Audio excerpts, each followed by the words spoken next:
Hello tout le monde, j'espère que vous allez bien. Aujourd'hui, on se retrouve pour parler du film SOS Fantôme, la menace de glace.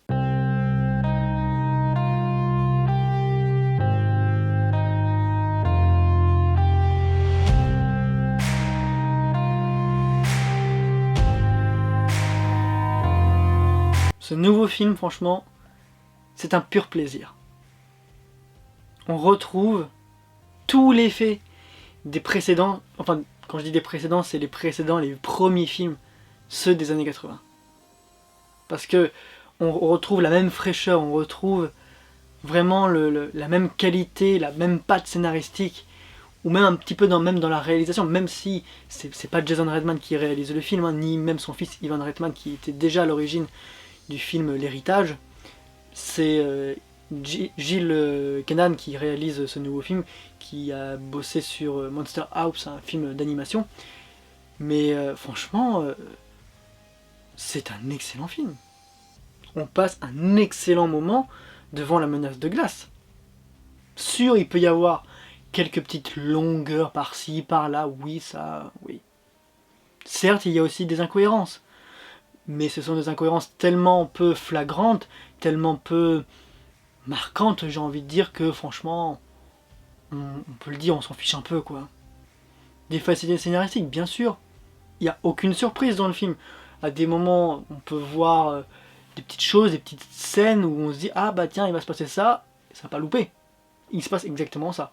Donc il n'y a pas de surprise dans le film, mais limite, j'ai envie de dire, on n'est pas vraiment là pour vraiment la surprise. Il y a la côté surprise de voir quand même les deux générations réunies, celle des années 80 et celle du film L'Héritage, plus le fait de voir quand même également de bons effets spéciaux comparés à les derniers films de ces dernières années.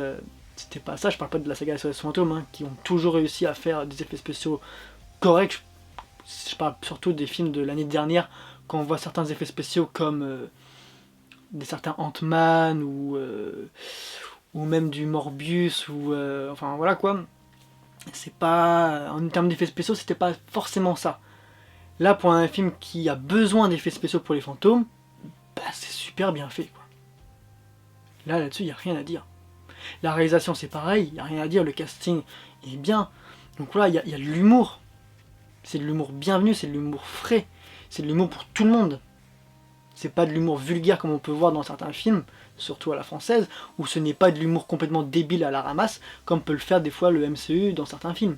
C'est vraiment un humour drôle pour tout le monde.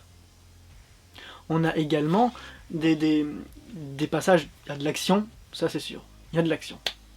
Du début à la fin. Il y a des pauses, hein. C'est pas comme Godzilla X Kong où là c'est de l'action non-stop, là il y a vraiment des petites pauses pour souffler un peu, pour éviter trop l'overdose, mais justement, là dans le film on est vraiment sur une belle et grosse exploration des personnages, du développement de personnages, et ça justement je trouve que c'est plutôt assez intéressant à voir, de montrer l'évolution surtout du personnage de Phoebe, qu'on a déjà vu du coup dans l'Héritage. Je trouve vraiment ça très intéressant.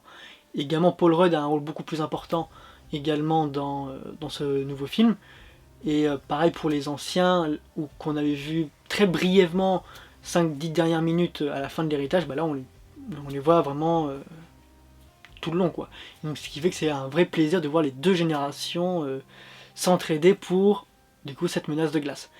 Et que vaut cette menace de glace? Bah c'est plutôt réussi, hein. Je veux dire, on a la petite tension qui vient au tout début, vraiment, c'est pas la grosse menace comme on peut se dire, on sait pas dès le départ, voilà, mais on sent l'évolution de la menace en fait, ce qui fait que ça peut donner un petit côté un peu angoissant.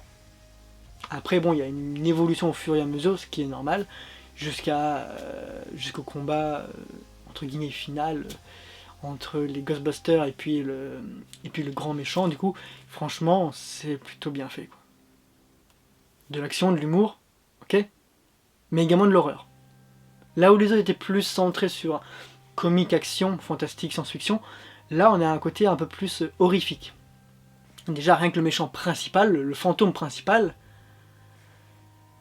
il est déjà de nature assez flippante. Faut pas se le cacher, je pense que certains diront il est quand même assez spécial. C'est pas pour rien d'ailleurs que ce film-là, je crois que c'est le seul de la franchise SOS Fantôme à avoir eu l'accréditation de tout public, mais avec avertissement. Normalement, il aurait pu passer à l'intérieur de moins de 12 ans, mais ça restait quand même un film familial, donc c'est tout public avec avertissement. Voilà, parce qu'il y a quand même des scènes qui font un petit peu plus flipper que dans la normale de cette saga, quoi. Et c'est justement ce qui apporte un petit coup de frais à cette franchise, en espérant qu'elle fonctionne, parce que franchement, quand on voit la qualité de ce nouvel opus, franchement, on n'a qu'une envie, c'est de replonger encore dans l'univers d'SOS Fantôme. Et quand on voit certains passages, il y a toute une nostalgie. Parce que ce film-là, c'est beaucoup de nostalgie. On redécouvre les nouveaux, on retrouve les anciens, mais il y a également beaucoup de surprises dans ce nouveau film. Beaucoup de surprises qui font que franchement, la nostalgie de ceux qui ont connu les films, les tout premiers films des années 80 avec Bill Murray, Dan Aykroyd, Harold Ramis, franchement, on est tous heureux de voir toutes les surprises qu'ils nous font dans La Menace de Glace. Donc voilà, c'est un excellent film que je vous conseille d'aller voir. Franchement, si vous aimez la franchise Ghostbusters, franchement, vous n'allez pas être déçu par le film, du moins je ne pense pas. Après, bien entendu, encore une fois, ça reste mon point de vue, mais je pense honnêtement que vous devriez aimer le film. Après voilà, encore une fois, c'est une franchise. Est-ce que vraiment il y a l'obligation de voir les autres? Pas trop, parce qu'en vrai, ils font des petites références, mais au film des années 80, même référence au film L'Héritage, mais après, bon, c'est pas non plus trop important, je veux dire, c'est des petites références, mais ça n'impacte pas sur la compréhension du film. Donc voilà. C'est un bon film que je vous conseille. Voilà.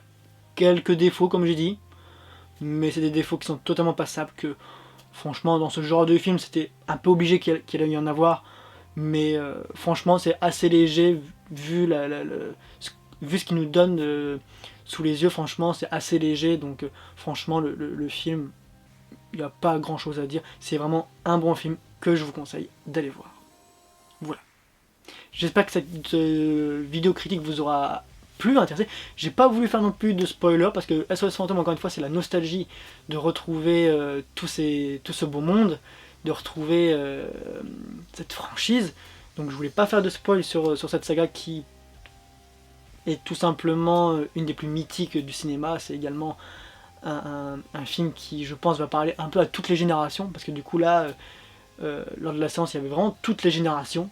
Donc c'est pour ça que faire des spoils, ça sert pas à grand chose. Et puis même, c'est bien de pas en dire non plus. Ça vous laisse la surprise quand vous verrez le film. Et ce film a beaucoup de surprises, et c'est pour ça qu'il faut pas les gâcher. Et donc du coup, voilà, je vous laisserai faire votre propre avis dessus. Voilà, donc c'est la fin de cette vidéo. J'espère qu'elle vous aura plu. Si c'est le cas, n'hésitez pas à vous abonner, laissez un pouce bleu, un commentaire. Dites-le également si les critiques vous intéressent, si ça vous intéresse que j'en fasse d'autres. Voilà, je prendrai tout ça en note. En tout cas, merci à vous d'avoir regardé jusqu'au bout, pour ceux du moins qui seront restés. Je vous dis à la prochaine. Ciao!